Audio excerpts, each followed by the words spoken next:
Benjamin, tu me parles toujours de stacking, mais en fait, j'aimerais vraiment comprendre. Tu peux m'expliquer parce que tu m'as parlé de proof of work, de proof of stake. Je pense que c'est bien que tu commences par le début pour que je puisse comprendre complètement ce que ça veut dire le stacking.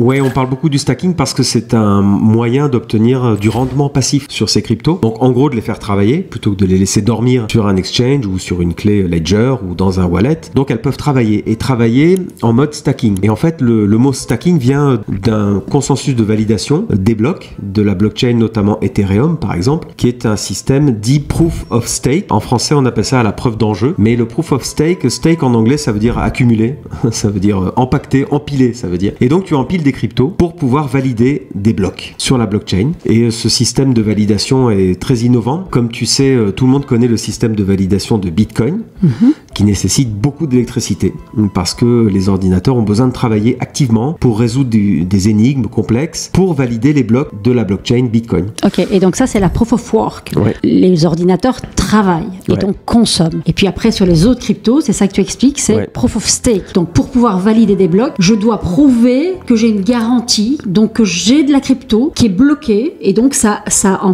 garantit ma bonne foi pour pouvoir valider, c'est ça? Exactement, ça garantit ton implication, en tout cas dans la bonne marche de la blockchain en question. Alors il y a Ethereum, mais toutes les blockchains maintenant, Polygon, Solana, Avalanche, disons vraiment absolument toutes les blockchains depuis quelques années maintenant sont en système proof of stake parce que ça nécessite très peu de courant électrique, on va dire très peu d'électricité. C'est donc bon pour la planète et c'est aussi une méthode de validation extrêmement décentralisée, en tout cas qui encourage la décentralisation parce que ça encourage tout le monde, voilà, vous et moi, toi, tout le monde. Faut nuancer, tu dis, donc ça favorise la décentralisation. Moi, ce que j'entends, c'est qu'en fait, si tu n'as pas d'argent, tu ne peux pas valider, tu ne peux pas participer. Donc ça sélectionne quand même naturellement les gens qui participent à cette décentralisation, donc à cette validation des transactions. Oui, mais tu peux participer à partir de 1 token. Ah, ok. Justement, c'est l'intérêt du stacking, c'est-à-dire que le système va encourager les validateurs, donc ceux qui ont des nœuds dans la blockchain, va les encourager à réclamer des tokens partout, à tous les particuliers ou toutes les institutions, tous ceux qui ont de la crypto sont invités à mettre en commun leurs tokens pour favoriser la validation des blocs. Ok. Donc tu as un nœud de validation, mettons un nœud de validation X, on va l'appeler X, il va avoir lui-même déjà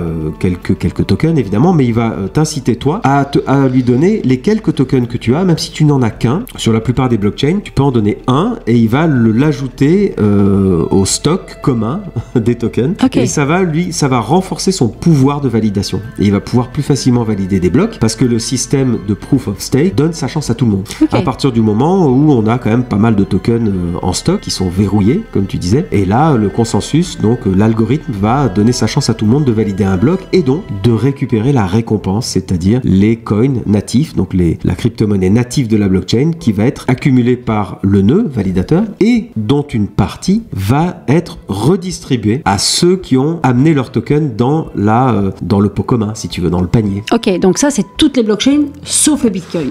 Ouais, Bitcoin est totalement unique en son genre, c'est pour ça que ça restera la crypto unique dans tout l'écosystème, car elle restera logiquement pour toujours, en tout cas, je pense, en proof of work, c'est-à-dire un système où les ordinateurs travaillent très dur et activement. Ok, je pose les questions en me mettant vraiment à la place de nos auditeurs pour que tout le monde comprenne bien. D'ailleurs, si vous avez des questions auxquelles on ne répond pas dans ce contenu, n'hésitez pas à nous écrire en commentaire. Et d'ailleurs, n'hésitez pas à nous dire tout simplement ce que vous pensez de nos contenus. Mais l'idée, c'est d'être le plus pédagogue possible pour les gens qui font leur premier pas dans la blockchain, dans les cryptos. Donc, ok, tu viens de m'expliquer ça. Ce qui veut dire que tu vas maintenant m'expliquer ce que c'est le stacking. Donc, ça veut dire, il y a deux profils d'investisseurs. Par exemple, moi, quand j'achète de la crypto, je suis de nature insécurisée. Donc, je mets ça sur ma clé Ledger et je dis, ok, j'oublie, on ira voir dans 10 ans. Et dans 10 ans, j'espère que je serai riche. Et puis, il y a d'autres profils qui sont des profils plus à risque et qui veulent faire tourner et donc fructifier leur argent. C'est plutôt ton profil. Et donc là, tu vas staker. Donc, tu vas, si j'ai bien compris, tu vas bloquer une partie de tes cryptos pour qu'elle t'amène du rendement. Oui. Ok, mais alors ça, c'est mon explication. J'aimerais avoir la tienne. Oui, alors elle est bloquée. Alors après, tu parlais de risque.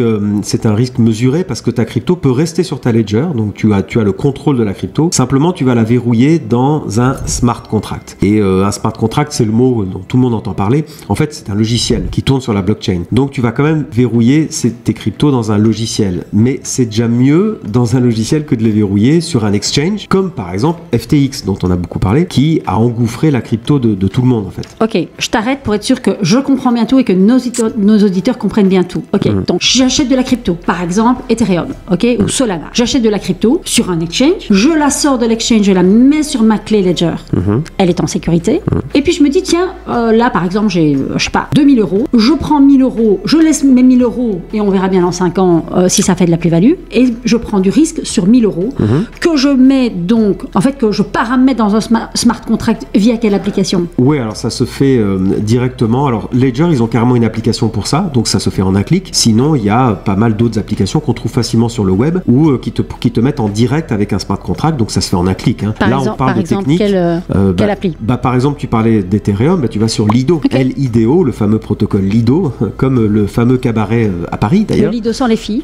Lido sans les filles, mais avec la crypto. Tu vas sur le site web, tu tapes ça et ça te mettra en direct, en un clic, avec la possibilité de stacker tes Ethers, par exemple. Et donc, effectivement, c'est un risque supplémentaire, hein, parce que on interagit avec un smart contract, mais maintenant, on sait qu'il y a des protocoles, type Lido, qui sont là depuis un bout de temps, qui tournent bien. Et puis, tu peux essayer quelques jours, en tout cas. Alors, parfois, il y a des périodes qu'on appelle de lock-up, donc tu ne peux pas sortir ta crypto pendant quelques jours, par exemple. Tu dois attendre quelques jours. Ok, c'est une question de jours. Donc, soit j'ai des protocoles sur lesquels je peux, des smart contracts sur lesquels je peux déposer ma crypto, la locker, donc la mettre en sommeil pour qu'elle fructifie et la reprendre quand je veux. Soit, sur certains smart contracts, il y a un paramétrage qui dit, Claudia, pendant 15 jours, ta crypto est bloquée, qu'elle monte, qu'elle descend, tu ne peux pas y toucher. En revanche, tu as ça comme rendement. Ok, donc dans le smart contract, il y a du paramétrage. Et ces paramétrages sont tous différents. D'ailleurs, sur Ether, sur Lido, ça peut même être bloqué longtemps. Justement, il y a de l'actualité sur Ethereum parce qu'il y en a qui ont bloqué, stacké donc leur Ether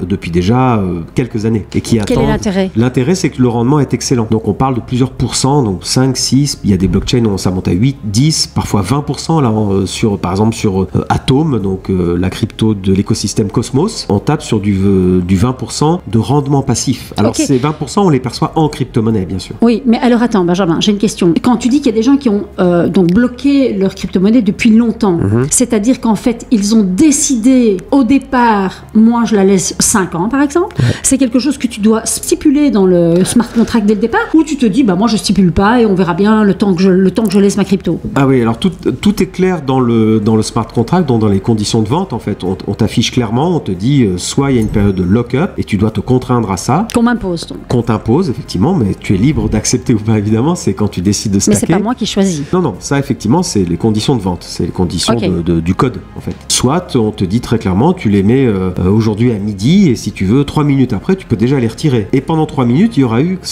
du rendement. Ok. Alors, infime, hein. Mais donc, j'imagine que si j'accepte de les bloquer dès le départ plus longtemps que toi, par exemple, on m'offre un meilleur rendement. Oui, alors le rendement, je dirais que, après le rendement, tu sais, c'est toujours variable parce que le rendement dépend de plein de paramètres. Donc, c'est jamais garanti par un contrat légal, si tu veux. On te dit pas ce sera 6% pendant 5 ans et c'est garanti par la loi. Il n'y a pas de loi encore dans ce domaine-là. C'est décentralisé, c'est le principe de la décentralisation. Il n'y a pas de gouvernement qui te protège dans ce domaine-là. On verra plus tard. Logiquement, la loi voudrait encadrer ça, justement, le stacking. Donc, on estime ton revenu. On te dit c'est estimé entre 6 et 10% selon les semaines, selon les mois, selon effectivement la performance aussi du validateur. Ouais, mais ça change pas. Si j'achète une action Google, personne ne me garantit un rendement. Oui, alors sauf que là, contrairement à l'action, on parle pas d'un prix d'achat et de vente. On parle pas d'un prix de marché. On parle d'un rendement passif, c'est-à-dire tu récupères une partie de la récompense de la validation du bloc. Quand tu valides un bloc, tu récupères les Ethers, par exemple, et tu récupères des frais aussi, des gas fees, des frais de réseau. Ah, mais je viens de comprendre un truc en fait que tu m'avais pas expliqué. Quand je stack, donc quand je bloque de l'argent, cet argent sert à valider des blocs. Donc absolument. Donc je participe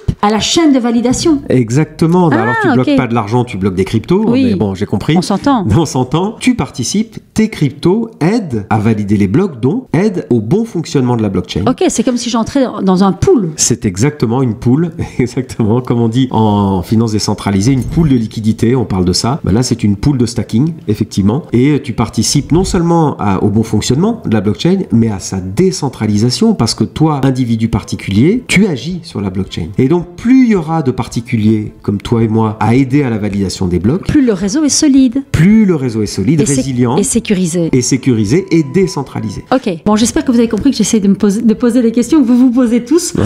Mais alors, attends, parce que jusque-là, j'ai bien compris, je bloque de la crypto et quelque part, je renforce cette décentralisation, je renforce le réseau et je participe au réseau.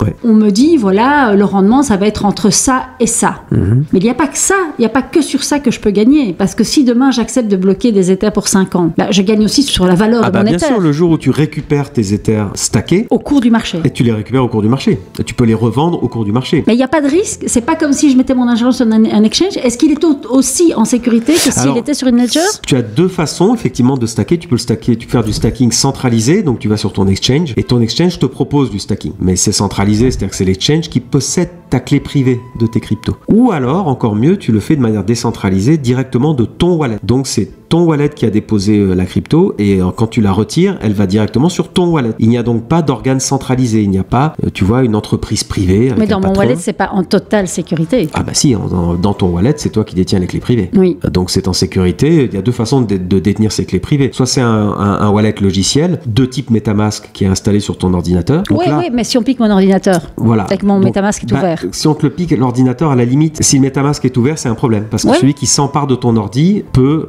manipuler ton MetaMask. Donc n'écoutez pas ce que Benjamin vous dit, mettez-les sur la ledger. Et alors ça dépend parce que il faut pas être aussi radical parce que moi j'utilise beaucoup MetaMask parce que j'interagis avec des protocoles de finance décentralisée. Donc logiquement, alors Ledger ne permet pas, je crois aujourd'hui maintenant Ledger commence à permettre l'accès à quelques protocoles, mais on peut aussi relier sa Ledger au MetaMask. C'est-à-dire qu'on peut interagir avec MetaMask et tout le temps valider avec une Ledger. Oui, en fait, en gros, il y a autant de méthodes que de profils d'investisseurs. Moi, par exemple, je suis un profil où je vais chercher la sécurité, je vais pas jouer, j'estime que c'est pas mon métier, je vais pas être toute la journée derrière mon ordi pour savoir quand j'achète et quand je vends. Si je stack sur le long terme, je verrouille sur ma clé Ledger. Toi, tu vas entrer, sortir tout le temps, tu vas jouer, donc tu as besoin que ta crypto soit disponible, donc tu vas les laisser dans ton MetaMask. C'est ça. Ok, j'ai bien compris. Maintenant, si je bloque, qu'est-ce que ça me rapporte? Parce que tu m'as dit que je pouvais partir en vacances gratos. Tu peux partir en vacances si les cours montent. Prochain bull run, donc ce que tout le monde attend avec impatience, ça, les cryptos devraient fortement monter. Donc tes cryptos, elles sont au chaud. Elles travaillent d'abord. Elles travaillent avec un rendement passif. Parce que tu m'as dit qu'en fait je pouvais stacker pour acheter d'autres cryptos. J'ai pas tout à fait bien compris. Alors ça, c'est de l'emprunt. Okay. Donc ça, c'est d'autres protocoles. Ça, ce n'est pas du stacking. Ça, c'est de l'emprunt et du prêt. On peut à la fois prêter ses cryptos et en emprunter. Donc ça, c'était un autre protocole qui fera l'objet d'une vidéo d'ailleurs parce que c'est vraiment passionnant. Du coup, vous êtes obligé de nous suivre pour savoir. Vous êtes obligé de nous suivre. Et pour finir cette vidéo avec une perspective vraiment intéressante, imagine que dans quelques années, on est tous de la crypto gérée par le smartphone. Où est-ce qu'il est mon smartphone? Il est là. Imagine que toutes les cryptos soient là-dedans, en fait, tout simplement, et que je puisse stacker à la volée. C'est-à-dire, je suis dans le métro ou dans le bus et je décide de participer à la validation de telle blockchain en un clic sur mon téléphone. Et imagine que des milliards de téléphones puissent participer à la validation d'Ethereum. Donc, ça veut dire que tu vas valider, tu vas participer à la décentralisation et donc à la validation des transactions sur une blockchain